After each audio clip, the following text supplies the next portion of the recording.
علیکم ویوز، امید کرتا ہوں کہ آپ خیریت سے ہوں گے۔ آج کی میرے گفتگو کا موضوع ہے علماء کو ترجیح دیجیے۔ ہم ہر میدان کے اندر دنیاوی اعتبار سے دیکھتے ہیں۔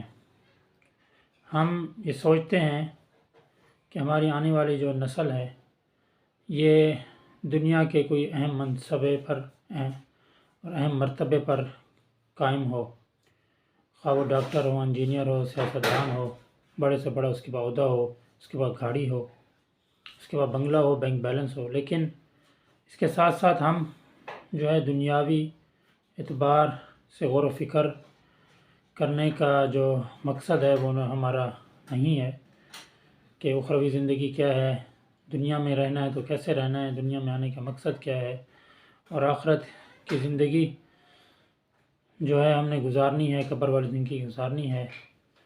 تو یہ ان سب چیزوں کا علم جو ہے ہمیں علماء سے ملتا ہے، لیکن ہماری ترجیحات کے اندر علماء کی فہرست نہیں ہے۔ ہماری ترجیحات کی فہرست میں جو ہے وہ بڑی بڑی یونیورسٹیاں ہیں، بڑے بڑے کالجز ہیں، ہم نے وہاں اپنے بچوں کو پڑھانا ہے، لاکھوں روپے لگانا ہے۔ لیکن جب بات آتی ہے مدارس کی کہ اپنے بچے کو مدرسے میں پڑھا کر ان کا عقیدہ، ان کا نظریہ بہتر کیا جائے، ان کو آخرت کا علم معلوم ہو جو کہ مقصد ہے، تو اس طرف ہماری توجہ جاتی ہی نہیں ہے۔ بڑے سے بڑا انجینئر بھی آپ تلاش کر لیں، میں کہتا ہوں کہ 90% ایسے لوگ ہوں گے جن کو غسل کے فرائض نہیں آتے، جن کو حضور علیہ السلام سیرت کا پتہ نہیں ہے،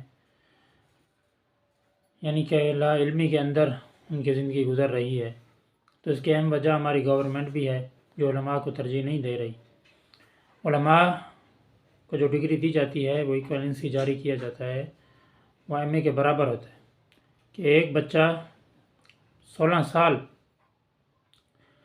پڑھتا ہے تو اس کو ایم اے کی سرٹیفکیٹ دی جاتی ہے، اور اسی طرح دینی مدارس کا ایک بچہ 10-12 سال مشقتوں کے اندر اپنے ماں باپ سے دور رہ کر پڑھتا ہے اور اس کو دور حدیث کی سند جاری کی جاتی ہے، تو وہ ایکویلنسی کے برابر ہوتی ہے، یعنی کہ اس نے ڈبل ایم اے کے برابر اس کی ڈگری کو مانا جاتا ہے۔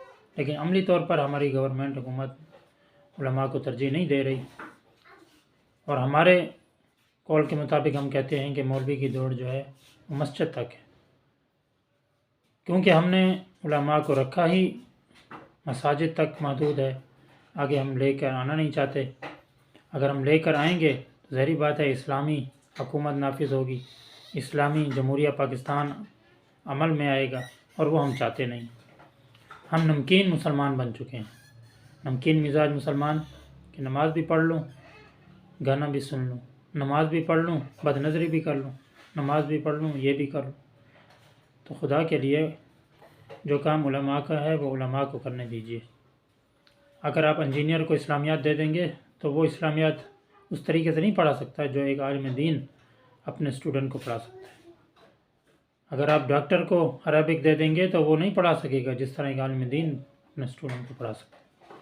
تو ان شعبوں کے اندر علماء کو ترجیح دی جائے، علماء کو بھی مراعات دیا جائے، علماء کی بھی قدر کیا جائے، کیونکہ علماء جو ہیں حضور علیہ السلام نے ارشاد فرمایا کہ علماء انبیاء کے وارث ہیں، جو انبیاء کے وارث ہوتے ہیں ان کی شان جو ہے وہ نرالا ہوتی ہے۔ تو اللہ ہمیں اپنے علماء کی قدر کرنے کی توفیق عطا فرمائے۔ وآخر دعوانا الحمد للہ رب العالمین۔